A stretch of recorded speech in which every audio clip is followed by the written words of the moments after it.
नमस्कार, मी संतोष पेरकर, यंत्र कारागीर, शिल्पनिदेशक, हुतात्मा जनार्दन मामा नागापूरकर, शासकीय औद्योगिक प्रशिक्षण संस्था जालना। आज आपण मिलिंग मशीन याचे कार्य व तत्व शिकणार आहोत।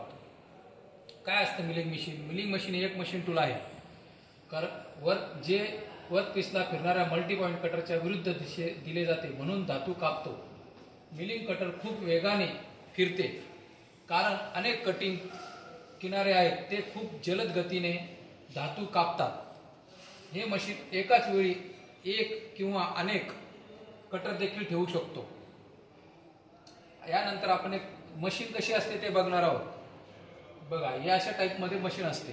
मशीन ही एक हॉरिझॉन्टल मिलिंग मशीन आहे। यामध्ये वेगवेगळे प्रकार सुद्धा आहेत। आता त्याचे मुख्य पार्ट्स बघणार आहोत। मिलिंग मशीनचे मुख्य पार्ट्स कोणकोणते आहे? तर स्तंभ म्हणजे कॉलम, त्यानंतर पाया म्हणजे बेस, गुडगा म्हणजे नी, सॅडल, स्वील टेबल, पॉवर फीड, यंत्रणा, टेबल, स्पिंडल, ओव्हर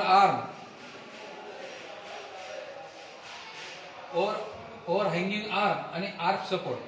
या ठिकाणी स्वील बेस टेबल दाखवलेला आहे। स्वील बेस टेबल प्रत्येक मिलिंग मशीनला नसतो, तो फक्त जो युनिव्हर्सल मिलिंग मशीनला त्याच ठिकाणी त्याला वापरला जातो।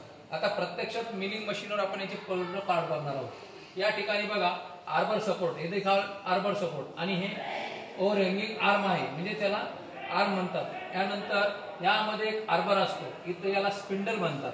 हा टेबल आहे, हा टेबल याला स्वील बेस टेबल कोणत्या याला असतो? तर आता मी सांगितलंय का हा मिलिंग हॉरिझॉन्टल मिलिंग मशीनला spindle type spring type table असतो। या इथं क्रॉस फीड आणि हँड व्हील आहे, याला नी म्हणतात। हे व्हर्टिकल नी आणि ट्रॅव्हल्स क्रॅंक, त्यानंतर व्हर्टिकल पोझिशन स्क्रू, हा बेस आहे। यानंतर हा उभा जो आहे, हा याला म्हणतात कॉलम, आणि या टेबल ट्रॅव्हलिंग हँडल व्हील असतात। या प्रकारे अशी मशीन असते। Okay, thank you.